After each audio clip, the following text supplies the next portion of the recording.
आह मतलब बोले, पुनः बोले। अभी पुनः बोले का मतलब क्या है? मतलब पहले भी कुछ बोले थे, फिर ये बोले। तो पहले क्या बोले थे?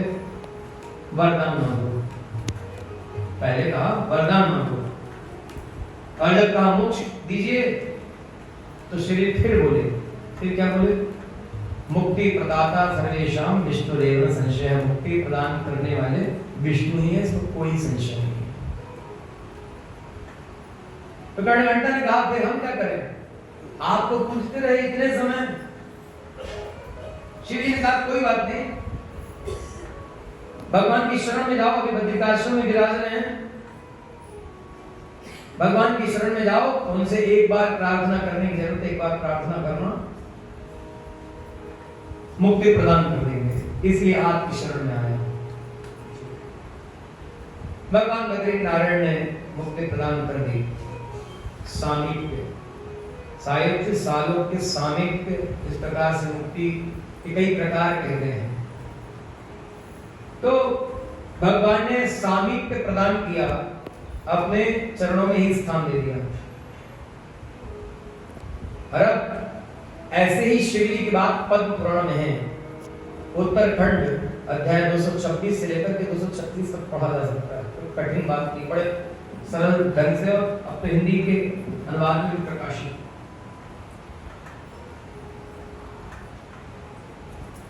उसमें शिव जी वर्णन कर रहे हैं कि वैष्णवता की महिमा क्या है। का जो मोक्ष चाहता है उसको वैष्णव बन जाना चाहिए सती। और वैष्णव का स्वरूप कहा थे, ये कंठ लग्न तुलसी नलिनाक्ष माला। सभी वैष्णव तुलसी की माला तो कंठ में धारण करते ही हैं, नहीं करते? किसी के यहाँ 24 घंटे धारण करते हैं। रामानुज संप्रदाय में नियम यह है कि भगवान का आराधन, सेवा, पूजा पाठ आदि करते समय धारण करना, उसके बाद उतार करके रख देना। और केवल रामानुज संप्रदाय का सिद्धांत नहीं है, तुलसी धारण करने का विधान जहां शास्त्र में है वहां यह भी कहा गया है कि अपवित्रता में, अशुद्धि में तुलसी को नहीं धारण करना। भोजन पान आदि के समय तुलसी को नहीं धारण करना। ये हमारे रामानुज संप्रदाय के आचार्य ने माना और कहा ये कंठ लग्न तुलसी, शिव जी का वचन है। वैष्णव का लक्षण बताया, कहा ये कंठ लग्न तुलसी नलिनाक्ष माला, ये बाहुमूल परिचिन्न दशंक चक्रा, ये वा ललाट पटले लसदुर पुंड्रा, हे वैष्णवा भुवन मास पवित्रयन्ति। जिसके कंठ में तुलसी कमलाक्ष की माला है, माथे पर कोलपुंड्र है, बाहुमूल में शंख और चक्र अंकित है, भगवान के आयुध। ऐसा वैष्णव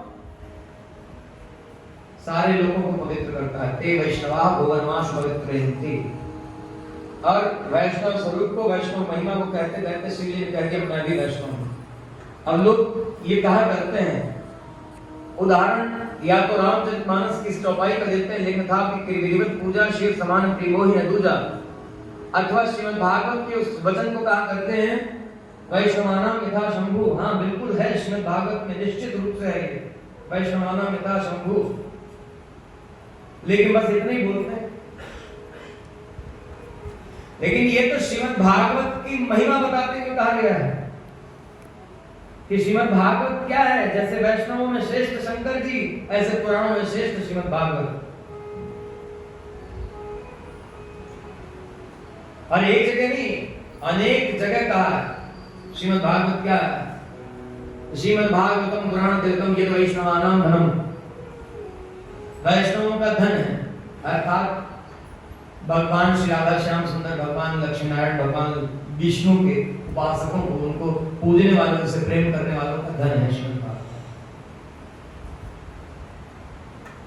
और इसी प्रकार से श्रीमद् भागवत का महत्व बताते हुए कहा है कि जैसे वैष्णवों में शिवजी श्रेष्ठ है, ऐसे पुराणों में श्रीमद् भागवत श्रेष्ठ है।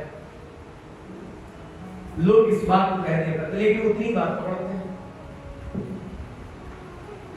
ये कोई नहीं बताता कि श्रीमद् भागवत में कहां लिखा है शिव जी की पूजा करनी चाहिए या अन्य किसी देवता की पूजा करनी चाहिए।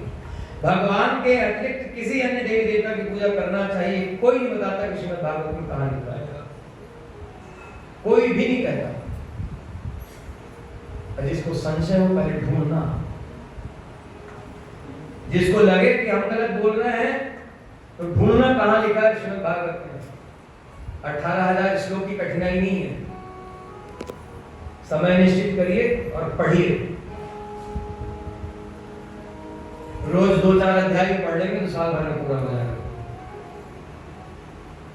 और शास्त्र का अभ्यास 1-2 दिन में होता नहीं है। शास्त्र में कही गई बात का निश्चय 1 दिन में होता नहीं है।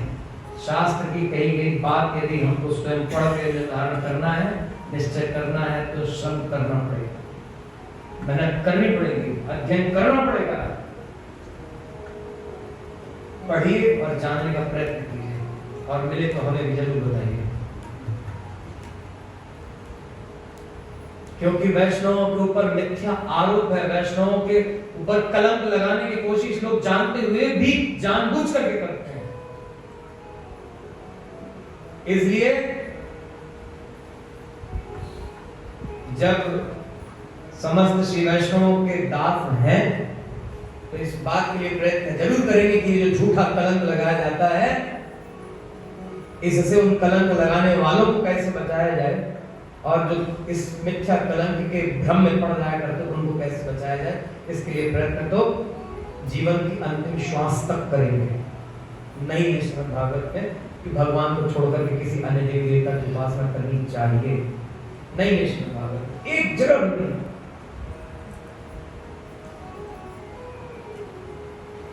और एक बात और, अभिमान नहीं, गुरु चरणों की कृपा से कह रहे हैं,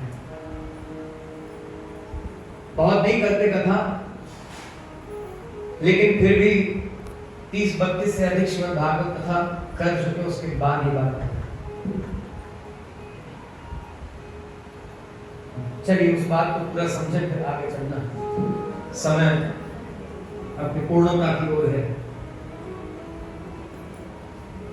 यह आनंददायक ज्ञान सत्र श्री राम कथा अपने सार की ओर है कि एकमात्र भगवान का दास होकर जो सीता जी का चरित्र है उस चरित्र से संपन्न होता है, उसकी ओर है मंगलमय चरित्र। तो शंकाएं इस तरह की हैं, ये कितनी बात इसलिए कहनी पड़ी क्योंकि जिसको केवल तर्क करना है तो किसी बात पे तर्क करता है। रामचरितमानस में सैकड़ों जगह शिव जी ने सती से कहा है कि भगवान श्री रामचंद्र जी की उपासना करनी चाहिए, उनको बचना चाहिए, उसको कोई नहीं कहता। शिव हज शुभ सनकादिक नारद जे मुनि ब्रह्म विचार विशारद सब कर मत विनायक विरहा भजी राम पद पंकज का भुजमुंडी गरुड़ से कह रहे हैं। रामचरितमानस को कई लोगों के संवादों में तुलसीदास जी ने प्रकट किया है।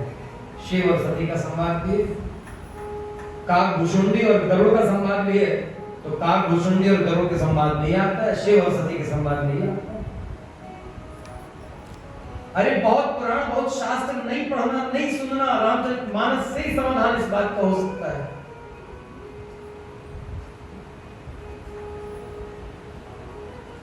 लेकिन फिर भी पूर्वाचार्यों ने, शास्त्रकारों ने आदेश दिया है कि अन्य शास्त्र का दृष्टांत लेकर के भी विषय का प्रतिपादन करना चाहिए, इसलिए अन्य शास्त्र का दृष्टांत कह रहे हैं। प्रार्थना ये सब कहकर के यही करेंगे, संशय है उस संशय को दूर करने की कोशिश कीजिए। किसी की मान्यता जो भी हो वो मानिए, वैष्णव को झूठा आरोप मत लगाइए, बेकार कलंकित करने की कोशिश मत कीजिए, केवल इसलिए कि लोग हमारे इष्ट का अपमान करते नहीं, अपमान नहीं। हाँ, वैष्णव के लिए यह भी आदेश है, पिछले सत्र में कई बार सुन चुके हैं, नान्यंच पूजे देवम न नमेन स्मरेन च पश्चिन गायच न च निंदित कराचन। निंदा नहीं करनी चाहिए, अन्य देवी देवता का दर्शन पूजन आदि नहीं करना, तो निंदा भी नहीं करना, ये वैष्णव के आदेश है। और ये निंदा नहीं है, ये निंदा नहीं है। यदि ये निंदा होती कि अन्य देव की उपासना नहीं करना, ये कहना यदि निंदा होती तो फिर तो शास्त्र बनता ही नहीं। जिस श्रीमद् भागवत की कथा सर्वाधिक सारे संसार में उस श्रीमद् भागवत की रचना ही नहीं होती, क्योंकि उसमें अन्य देवों की उपासना करने को निषेध किया है, विधान नहीं है कि निषेध किया है। बहुत जगह में देखो, तो फिर श्रीमद् भागवत की रचना नहीं होती। श्रीमद् भगवत गीता में भगवान ये नहीं कहते, जो सुनते आए हैं आप आज तक, आप ब्रह्मा भुवनान लोका पुनरावर्तन कामय सहस्ते तक ज्ञान प्रकट जनिते ने देवता, ये सब सुनने को नहीं मिलता, पढ़ने को नहीं मिलता श्रीमद् भगवत गीता। और शिव जी का वचन पद्म पुराण में क्यों मिलता है?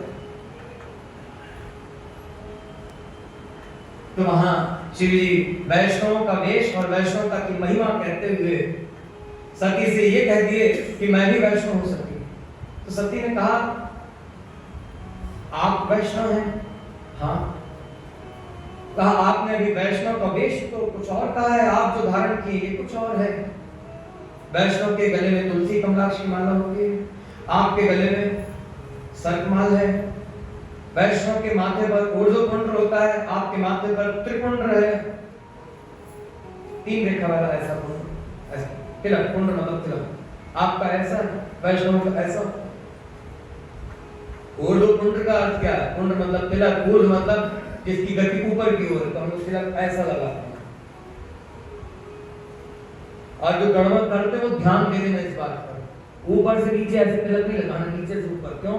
यहाँ नीचे से ऊपर की गति भगवान के लोग जानते हैं, जो ब्रह्मा के लोग भी ऊपर है, वो हमारी गति है। और वो भगवान के चरण शरण होने से, तो जो भगवान के श्री ग्रहण में सबसे नीचे है, शरण उसकी ग्रहण करनी है। और जाना कहाँ है? जहाँ भगवान सबसे ऊपर विराजते हैं, वहाँ यही ऊर्ध्व गति है, मतलब सबसे ऊंची गति है। इसलिए ऊर्ध्वपुंड्र धारण करते हैं। चारों वैष्णव संप्रदाय में ऊर्ध्वपुंड्र है, थोड़ा स्वरूप जरूर अलग है, भाव वही है, ऊर्ध्व गति, ऊंची गति। इसलिए उस गति को चलना है तो ऊर्ध्वपुंड्र धारण करना चाहिए, और जो मोक्ष चाहता है उसको ऊर्ध्वपुंड्र धारण करना चाहिए। शिव जी ने कहा मैं भी वैष्णव हूं, का आपका तिलक अलग है, आपकी कंठ माला अलग है। सात्विक वेश होना चाहिए वैष्णव का, आपका तामसी वेश है। हम नहीं कह रहे हैं, शिव और सती का संवाद पद्म पुराण में आपका ये तामसी वेश है, क्योंकि उसके पहले सात्विक वेश और तामसी वेश दोनों को शिव जी कह चुके थे, और राजसी वेश को भी कह चुके थे। ताकि आपका तामसी वेश, तो ये विपरीतता क्यों है? जो आपने वैष्णव का वेश का वो नहीं है, ऐसा क्यों? तब शिव जी ने कहा रहस्य की बात है, कह रहा हूं सुनो, पद्म पुराण में लिखा गया है, पढ़ सकते हैं। नमुची आदि व्यक्तियों ने बड़ा अनाचार किया। हमारे आश्रित वैष्णव मुनियन हमारी सेवा किया करते थे, भजन किया करते थे। तो राक्षसों ने सोचा कि हमारे पास शारीरिक बल है, लेकिन इनके पास वचन की शक्ति, मुख से जो कह देते वो जाता है, शाप और वरदान से सब हमारा काम बिगाड़ देते हैं। तो ये वाली शक्ति कैसे मिलेगी? कहा इन्हीं की तरह वेश बना लो। आसुरी बुद्धि यही काम करती है, केवल वेश बनाने से काम नहीं चलेगा, आचरण भी वैसे ही होना चाहिए, केवल वेश नहीं। वेश तो ऊपर की चीज है, और जो वैष्णव केवल वेश मात्र से वैष्णव है, मतलब केवल वेशभूषा वैष्णव की, केवल तिलक लगा लिया कहता मैं वैष्णव हूं, और आचरण वैष्णव धर्म के नियम के विपरीत करता है, तो उसके लिए कहा गया वो वैष्णव केसर ढोने वाले गधे के समान है। केसर बहुमूल्य वस्तु है, बहुमूल्य वस्तु, लेकिन गधे की पीठ पर ढोई जरूर जाती, गधे के काम की नहीं है। केसर गधे के काम की है? नहीं है। चीनी गधे के काम की है? नहीं है। गधे की पीठ पर ढोए जाने वाला अनाज का बोरा उसके काम का है? नहीं।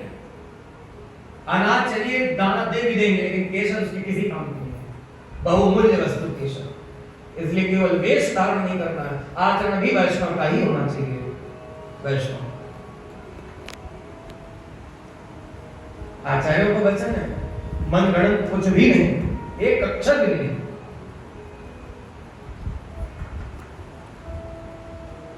तो कहा वो वेश मात्र से वैष्णव बन गए और आचरण वैसे ही किया करते हैं। तब भगवान नारायण ने हमको बुलाया है सती और कहा, क्या कहा, तुम ही रुद्र महाबाहो मोहनार्थे असुरद्विषाम पाखंड आचरणम धर्म। हे महाबाहो रुद्र, पाखंड का आचरण करो। क्यों? मोहनार्थे असुरद्विषाम, इन असुरों को मोह में डालने के लिए, भ्रमित करने के लिए। आपका ये वेश पाखंड वेश तामसी है, क्योंकि इनकी बुद्धि तामसी है, इनकी वृत्तियां, इनके आचरण तामसी हैं, तो आपका तामसी रूप देख करके आपकी तरफ आकृष्ट हो जाएंगे, बस इसलिए। और फिर आगे शंकर जी कहते हैं, इसलिए पाखंड का आचरण कर रहा हूं। शिव जी ने ये भी कहा कि मैंने भगवान नारायण से ये कहा कि इस पाखंड का आचरण करने वाले को तो नरक जाना होता है। तो फिर हमारी क्या गति होगी? भगवान ने कहा, ये तुम हमारी आज्ञा से कर रहे हो, हमारे दासों की रक्षार्थ हम तुमसे करवा रहे हैं, और राम मंत्र को जपते रहना।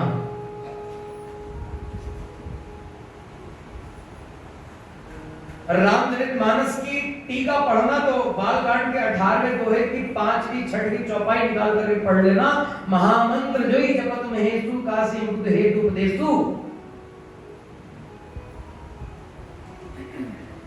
उसका भावार्थ जब पढ़ना, उसकी टीका पढ़ना, तो उसमें मिल जाएगा ये प्रसंग भी मिलेगा उसमें। चौपाई में थोड़ी प्रसंग लिखा जाता है, शॉर्ट में लिख दिया, महामंत्र जो ये पद में हेतु काशी मुक्त हेतु उपदेशु। कहा जिस महामंत्र को शिव जी जपते हैं, वो महामंत्र भगवान नारायण का दिया हुआ है। कहा मेरा ये राम मंत्र तुम जपते रहना, ये जो तुमको नरक का भय हो रहा है कुछ नहीं होगा। और शिव जी भगवान की आज्ञा का पूर्ण रूपेण पालन करते हैं, तब शिव जी के लिए कहा गया वैष्णवानाम यथा शंभु, ऐसे नहीं कहा गया।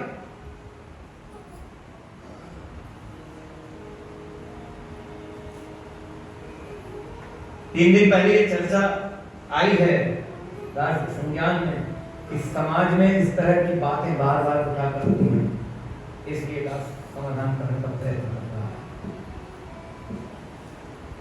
श्रीमन्नारायण भगवान की भगवान की आज्ञा का पालन पूर्ण रूपेण कर रहे हैं, इसलिए वैष्णवाला निकाशम को वैष्णव का भगवत दास का कर्तव्य है भगवान की आज्ञा का अच्छे से पालन करना।